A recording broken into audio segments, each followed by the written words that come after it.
Hi, Central-Denison. This is Mrs. Corna. This week I'm thinking about dinosaurs and I'm making Dinosaur Hunters Brownies. Triceratops by Amy Allatson.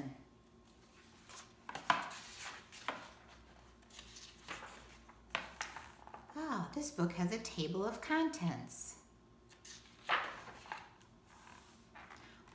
What were dinosaurs? Dinosaurs were reptiles that lived on Earth for more than 160 million years before they became extinct. There were many different types of dinosaurs. They lived both on land and in water, and some could even fly. When were dinosaurs alive? Dinosaurs first lived around 230 million years ago during a period of time called the Mesozoic era. The last dinosaurs became extinct around 65 million years ago. All land on Earth was together in one piece during the time of the dinosaurs. Over time, it has slowly split up into different continents. When all the land on Earth was together in one piece, it was called Pangea. Triceratops. Name, Triceratops. Length, 30 feet. Weight, 10 tons. Food, herbivore. When it lived, around 65 million years ago. How it moved, walked on 4 legs. Triceratops was a large dinosaur. The name Triceratops means 3-horned face. Triceratops became extinct around 65 million years ago. It lived at the same time as Tyrannosaurus rex. What did Triceratops look like? Triceratops was around 30 feet long and up to 10 feet tall. It had a very large head with a bony frill around it. Triceratops was as heavy as 3 cars. The frill could reach 6 feet in width. Triceratops had 3 horns on its head. It used these to protect itself against other dinosaurs, such as Tyrannosaurus rex. Where did Triceratops live? Triceratops lived on land in an area that is now North America. It lived in areas with plenty of vegetation. Some scientists believe Triceratops lived in herds. They believe this because many Triceratops fossils have been found together. These dinosaurs might have also traveled together to look for food. What did Triceratops eat? Triceratops was an herbivore. Its diet was made up of plants such as ferns and conifers. Its beak-like mouth was useful for grasping plants. Triceratops was very strong, and many scientists believe that it may have used its 3 horns to push over large plants. Was Triceratops the toughest dinosaur? Triceratops was one of the toughest dinosaurs to ever live. It had many ways of protecting itself, including its tough skin and strong, sharp horns. Stegosaurus was another tough dinosaur. It had armored plates along its back and a spiked tail. Ankylosaurus looked similar to an armadillo, except it had spikes down each side of its body. How do we know? We know so much about dinosaurs thanks to the scientists called paleontologists who study them. They dig up fossils of dinosaurs to find out more about them. Scientists put together the bones they find to attempt to make the full skeletons of dinosaurs. From these skeletons, scientists can often figure out the size of a dinosaur. They can also find out information about what it ate from its fossilized food and waste. Scientists even find fossilized eggs and footprints belonging to dinosaurs. Facts about Triceratops. A Triceratops fossil was found with bite marks that match those of a Tyrannosaurus rex. Triceratops had one of the largest skulls of any known dinosaur. It has strong legs to support its heavy body. Here's the bony frill, an 8-foot-long skull, 2 long horns above the eyes, a nose horn, and a beak-like mouth, and it's 30 feet long. You could draw your own dinosaur. Think about these questions. Number 1, how does it move? Number 2, does it live on land or in water? Number 3, what does it eat? Number 4, what color is it? Number 5, how big is it? This book has a glossary to tell you what those orangish colored words mean. And it has an index, so you could look for these words on the pages that are listed after the words on this page. And that's the end of our story. Here are the ingredients you'll need to make Dinosaur Hunter's Brownies. You'll need 2 boxes of brownie mix. You'll need butter, eggs, and buttermilk. If you don't have buttermilk, you can use a substitute. I like to use buttermilk powder and regular milk. You'll also need vanilla. For the frosting, you'll need some more milk. You'll need unsweetened cocoa powder and powdered sugar.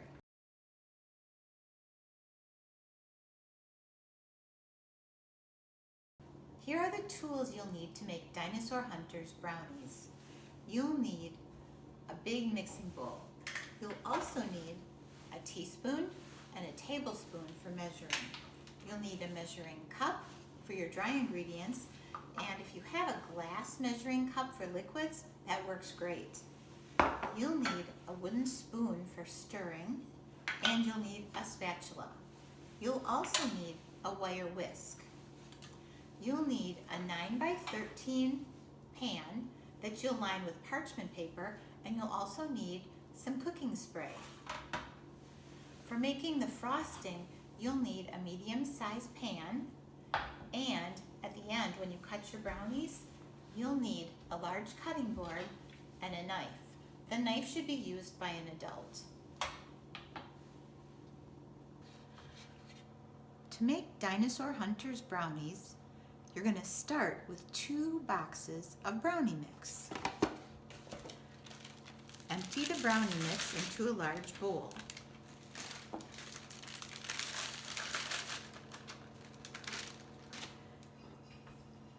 Add 12 tablespoons of melted butter. That's 1 stick and another half stick. Add 2 tablespoons of vanilla.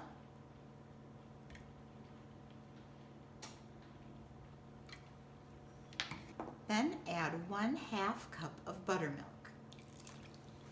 If you don't have buttermilk, you can use 1/2 cup of milk and 2 tablespoons of powdered buttermilk.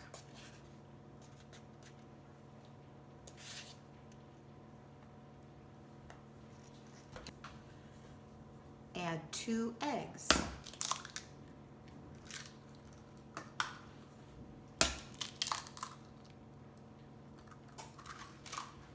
Use a wooden spoon to mix everything until it's combined. You don't want to overmix, so don't use a mixer.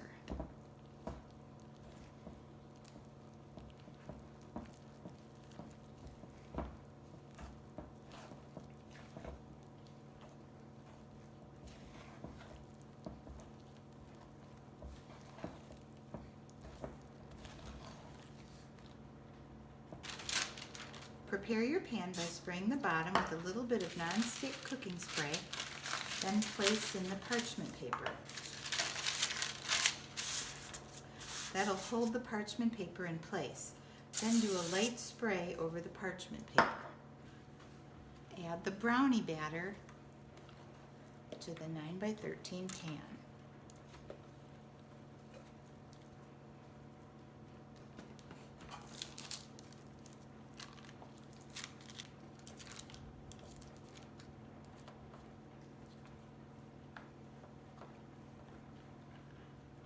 Spread the batter to the edges of the pan and place it in an oven preheated to 350 degrees. Let's make the chocolate frosting for our Dinosaur Hunters brownies. This is something an adult should definitely do. First, you're going to melt 8 tablespoons of butter, that's 1 stick of butter, in a medium-sized pan over medium heat. When the butter's melted, add 1/3 of a cup of milk and add 2 tablespoons of unsweetened cocoa powder. Stir with a wire whisk, and we want to stir and cook this over medium to medium-low heat until it begins to boil. When the mixture begins to boil, remove it from the heat and add 3 cups of powdered sugar. 1,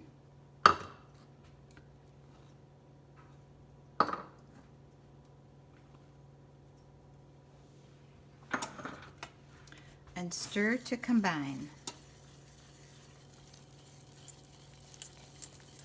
So you've removed the pan from the heat, and now we're stirring it until it's nice and smooth.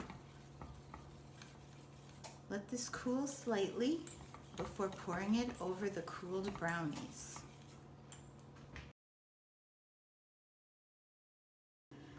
After the brownies have cooled for about 20 minutes, take the chocolate frosting and pour it from the pan onto the top of the brownies. The frosting will be very thin and runny. Spread the frosting with a spatula or with a knife. Cover the brownie pan with tin foil or with the pan cover and place it in the refrigerator. When your Dinosaur Hunters brownies are cooled, take them out of the refrigerator and take a knife and slide it around the edges of the brownies to loosen them from the side of the pan.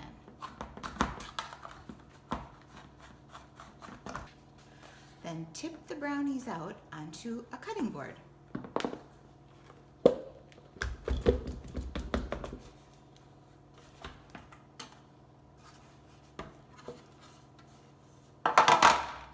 Flip the brownies over, and you're ready to cut them. Now, you might want to cut them in half and wrap some of them to save for later.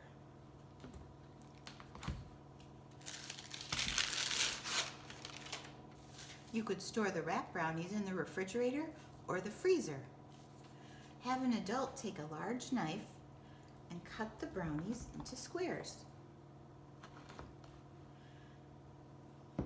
These brownies are rich and gooey and sweet, so you don't want to cut them too big, or when you eat them, you'll get a stomach ache.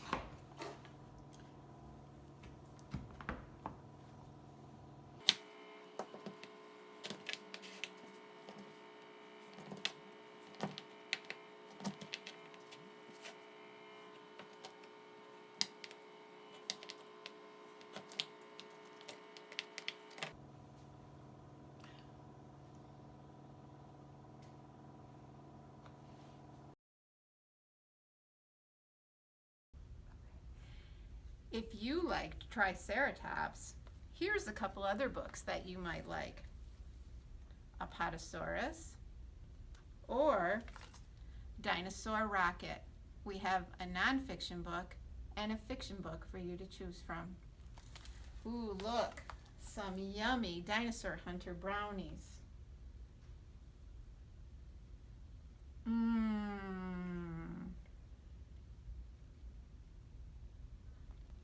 Hi. So, if you liked the book Triceratops that Mrs. Corna just read, you might also like this book about velociraptors. This is another nonfiction book about one of my favorite dinosaurs.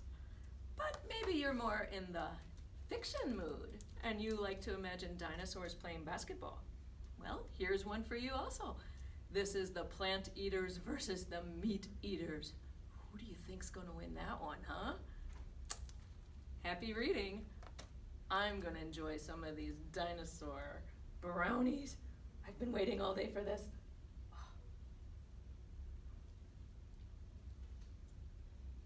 You guys gotta try these. Hi, boys and girls. It's Mrs. Wright here, back in my room. It's a little lonely here without you, but I am so excited that Mrs. Corna did a dinosaur book because I love dinosaurs. I love Jurassic Park and all the adventures. She just read you this book, Triceratops. I hope you loved it. She also gave you a recipe, which I get to try in a couple seconds. If you liked this book, I'm sure you are going to love this nonfiction book called Plated Dinosaurs. Plated? Maybe like this guy? Probably. You'll have to take a sneak peek in this book to find out. It's going to be, let me get a picture here for you. It's going to be in the library. Here's another nonfiction book. It doesn't look like a nonfiction book from the cover, but it is. Super fun pictures, but still real facts. Some of them are a little gross, like looking in animals' stomachs. Speaking of stomachs, guess what I get to do? I get to taste one of these. One bite without a fight. Trust me, I'm not fighting it at all. Man, you know when they say melts in your mouth? Melted, gone. I don't even think I'm going to share it with my dinosaurs. I don't even think I'm going to give her the plate back. All right, I want you to try these at home. Go look at the recipe for yourself. Have a great day.